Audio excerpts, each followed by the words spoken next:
ரஞ்சித்தும் ரஜினியும் சேர்ந்த புதிய படத்திற்கு காலாங்கிற தலைப்பிட்டிருக்காங்க. 100 கோடி செலவு செஞ்சா கூட அது கடற்கோடி வரைக்கும் போய் சேருமான்னு தெரியாது. ஆனா தலைப்பை அறிவிச்ச அரை மணி நேரத்துக்குள்ளே நாடு முழுக்க ஏற்றிடுச்சு இந்த தலைப்பு.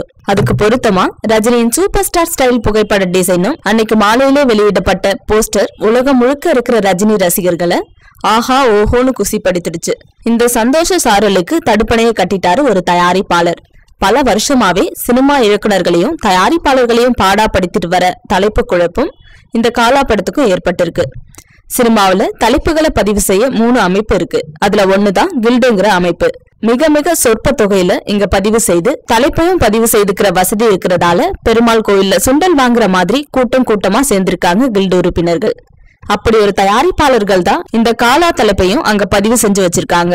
இந்த விஷயத்தை தெளிவா தெரிஞ்சுக்காம காலா அமைப்புக்கு கிரீன் சிக்னல் கொடுத்துடுச்சு விஷால் தலைமையிலான தயாரிப்பாளர் சங்கம். அவ்வளவுதான் கில்டு அமைப்போட கதவை தட்டி ஐயா அநியாயம் நடந்து போச்சு, என் தலைப்பை ரஜினி சுட்டுட்டாரு, நீதி வேணும் நிம்மதி வேணும்னு கூக்குரல் போடுறாராம் தலைப்புக்கு அதிகாரப்பூர்வமான சொந்தக்காரர்.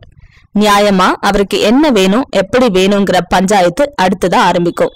ஒத்து வருவாரா, விட்டு தருவாரா, இல்லனா அடுத்த கட்ட நடவடிக்கை என்னவாக இருக்கும்? இப்படி நெஞ்ச பலந்து வச்சுட்டு காத்துட்டு இருக்கு Kodambakkam. Thanks for watching. Please like and share. Don't forget to subscribe us.